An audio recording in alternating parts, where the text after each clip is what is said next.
দুনিয়ার কোন মানুষের অনুসরণ করলে চলবে না, একমাত্র মুহাম্মাদুর রাসূলুল্লাহর অনুসরণ করতে হবে। কথা ঠিক না ঠিক করে বলে? ও জিসকে লিয়ে মাহফিল কৌনাইন সাজি হ্যায়, ও মেরা নবী মেরা নবী মেরা নবী হ্যায়, ও মেরা নবী মেরা নবী मेरा नबी है, वो मेरा नबी है, वो जिसके लिए महफिल कौनैन सजी है, फिरदौस बनी जिसके वसीले से बनी है, ओ हाशिमी मक्की, ओ हाशिमी मक्की मदनी उला रबी है, वो मेरा नबी सबाई, वो मेरा नबी मेरा नबी मेरा नबी है, वो मेरा नबी मेरा नबी मेरा नबी है, वो मेरा नबी है। अहमद में मोहम्मद है, वही खत्म रसूल है, मखदूम मुनव्वी है, वही वाली कुल है, उस पर ही नजर पर ही नजर सारे जमाने की लगी है, वो मेरा नबी मेरा नबी मेरा नबी है, वो मेरा नबी मेरा नबी मेरा नबी है। रसूलेर अनुसरण करले ভালোবাসা পাওয়া যাবে কার? জোরে বলেন, মুহাব্বতে বলেন, আল্লাহর, অন্য কোন মানুষের না।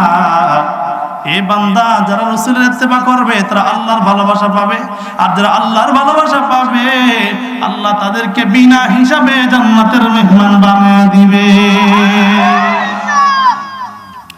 মুসলমান ভালো করে খেয়াল করেন, আজকে বান্দা তোমার নেতার বিরুদ্ধে কথা বললে তুমি মেজাজ গরম করো, তোমার নেতার বিরুদ্ধে আমি কথা বললাম না, থাক সে বিষয়টা বাদ দিলাম।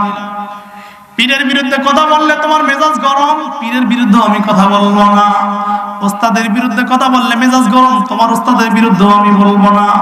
খেলোয়াড়ের বিরুদ্ধে কথা বললে মেজাজ গরম, সেদিকেও আমি বলবো না।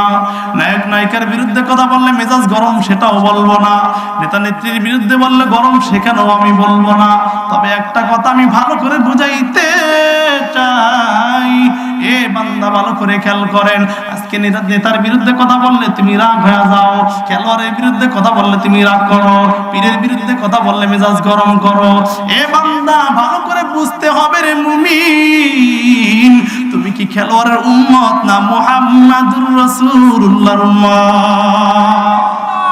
দুনিয়ার মধ্যে থেকে কিয়ামতের ময়দানে কোনো খেলোয়াড় আপনাকে সুপারিশ করতে পারবে? কথা বলেন না কেন? আল্লাহর পয়গম্বরের সাহাবী হযরত আব্দুল্লাহ ইবনে আব্বাস রাদিয়াল্লাহু তাআলা আনহু একদিন পয়গম্বরকে বলে, পয়গম্বর কিয়ামতের ময়দানে আপনাকে আমি কোথায় পাবো? হাউজে কাউসারে গেটে পাবো, না মিজানের পাল্লার কাছে পাবো, না জমজমের কাছে পাবো? ও পয়গম্বর আপনি কোথায় থাকবেন? নবী ডেকে বলে, আব্বাস ভালো করে শুনে নাও, আমি কখনো জান্নাতের গেটের কাছে থাকবো, আবার দৌড়াইয়া মিজানের পাল্লার কাছে যাব, আবার দৌড়াইয়া জমজমের কূপের কাছে যাব, আবার দৌড়াইয়া হাউজে কাউসারের কাছে যাব, আবার দৌড়াইয়া পুরসুরাতের কাছে যাব। আব্বাস রাদিয়াল্লাহু তাআলা আনহু বলে, পয়গম্বর কেন দৌড়াদৌড়ি ছুটাছুটি করবেন রে নবী? কেন দৌড়াদৌড়ি করবেন? পয়গম্বর দুইটা চোখের পানি ছেড়ে ডেকে বলে, আব্বাস ভালো করে শুনে নাও, আমি দৌড়াইয়া মিজানের পাল্লার কাছে যাব, সেখানে গিয়ে দেখব আমার কোন গুনাহগার উম্মত আমল হালকা হওয়ার কারণে, গুনার পাল্লা ভারী হওয়ার কারণে পলসুরাত থেকে কেটে কেটে জাহান্নামের মধ্যে পড়ে যায় কিনা, এটা দেখার জন্য আমি সেখানে দৌড়াইয়া যাব। আমি যদি গিয়া দেখি আমার কোন উম্মত পলসুরাত থেকে কেটে কেটে জাহান্নামে পড়ে যায়, আমি নবী গিয়া দুরুদের বোঝার মাথার মধ্যে দিয়া পলসুরাত পার করে জান্নাতের মেহমান বানায় দিব। ও পয়গম্বর জাহান্নামের কাছে কেন যাবেন? আব্বাস বলে, পয়গম্বর জাহান্নামের কাছে কেন যাবেন? কয় জাহান্নামের কাছে গিয়া দেখবো কঠিন। আমি গিয়ে দেখবো আমার কোন উম্মত আমল খারাপ হওয়ার কারণে জাহান্নামের মধ্যে চলে যায় কিনা, আমি সেটা গিয়া দেখবো। এবার গিয়া যদি দেখি জাহান্নামের মধ্যে চলে যায়, বান্দা দুনিয়ার মধ্যে দুরূদের আমল করেছে সাল্লাল্লাহু আলাইহি ওয়াসাল্লাম, নামাজের মধ্যে দুরূদ পড়েছে, এমনি পড়েছে, বিভিন্ন ভাবে দুরূদ পড়েছে, সেই দুরূদের বোঝা আমি নবী গিয়া ওর মাথার মধ্যে দিয়া জাহান্নাম থেকে বাঁচাইয়া জান্নাতের মেহমান বানায়া দিব। ও পয়গম্বর, মিজানের পাল্লার কাছে কেন যাবেন? মিজানের পাল্লার কাছে এই জন্য যাব, গিয়ে দেখবো আমল হালকা হওয়ার কারণে আমার কোন উম্মত জাহান্নামের মধ্যে চলে যায় কিনা এটা দেখার জন্য যাব। এবার সেখানে যাওয়ার পর যদি দেখি আমল হালকা হওয়ার কারণে আমার কোন উম্মত জাহান্নামে চলে যায়, আমি নবী ওর নেকের পাল্লায় দুরূদের আমলগুলা দিয়া বান্দাকে জান্নাতের মেহমান বানায়া দিব। এ মুসলমান, বুঝার জন্য বলি হেদায়েতের মালিক কে? জোরে বলেন কে? আমার এতটুকু আলোচনা বুঝে থাকলে বলেন কিয়ামতের ময়দানে সুপারিশকারী কে হবেন? মুহাম্মাদুর রাসূলুল্লাহ। আমার পয়গম্বরের নামটা একটু মুহাব্বতে বলেন, মুহাম্মাদুর রাসূলুল্লাহ। কোন নেতা সেখানে সুপারিশ করতে পারবে? কোন পীর সেখানে সুপারিশ করতে পারবে? কোন সরকার, কোন চেয়ারম্যান, কোন মেম্বার সুপারিশ করতে পারবেনি। একমাত্র সুপারিশ করার অধিকার আমার পয়গম্বর সারা কেউ সেখানে সুপারিশ করতে পারবে না। কথা ঠিক না বা ঠিক? জোরে বলেন। এ বান্দা বুঝার জন্য বলি হেদায়েতের মালিক কে? জোরে বলেন কে? হেদায়েতের মালিক আমার আল্লাহ।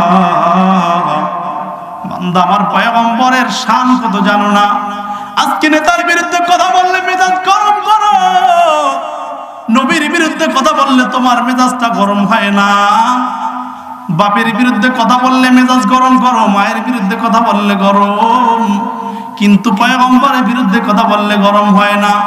আমি আমার পয়গম্বরের একটু পরিচয় আপনার কাছে দেই, দিবনি? আপনাদের কাছে আমার পয়গম্বর মুহাম্মদুর রাসূলুল্লাহর একটু পরিচয় দেই, ভালো করে খেয়াল করেন বান্দা, কোন দিকে নজর দিবেন না। আল্লাহর পয়গম্বরের সাহাবী হযরত জাবের রাদিয়াল্লাহু তাআলা একদিন পয়গম্বরের কাছে পূর্ণিমা চাঁদে যখন গিয়েছেন, চাঁদের রাতে গিয়েছেন, যাওয়ার পর পয়গম্বর একবার জাবের রাদিয়াল্লাহু তাআলা একবার আরেকবার আমার মায়ার নবী রাহমাতুল লিল আলামিনের চেহারার দিকে তাকায়, জাবের তাকায় বলে, আমি তাকায় দেখি পূর্ণিমা চাঁদের মধ্যে মলিনতা দেখা যায়, কিন্তু আল্লাহর কসম আমার পয়গম্বরের চেহারার মধ্যে কোনো মলিনতা নাই। চিৎকার মেরে বলেন আল্লাহু আকবার। এ মুমিন, শুধু তাই না, আল্লাহর পয়গম্বর একবার কোন জায়গায় হাজত ছাড়তেছিলেন, পয়গম্বরের স্ত্রী হযরত আয়েশা সিদ্দিকা রাদিয়াল্লাহু তাআলা আনহা দূরে কোন জায়গায় দাঁড়িয়ে ছিলেন পয়গম্বরের পায়খানা কোথায় যায় দেখার জন্য। আয়েশা বলেন, আমি দেখলাম পয়গম্বর ওখান থেকে হাজত ছাড়ার পরে কোন দিকে চলে গেলেন, যাওয়ার পরে আমি ওখানে গিয়ে তাকায় দেখি পায়খানার কোনো চিহ্ন নাই, গিয়া তাকায় দেখি কোনো চিহ্ন নাই। আমি পয়গম্বরকে বললাম, ও পয়গম্বর, আপনার পায়খানার চিহ্ন নাই কেন?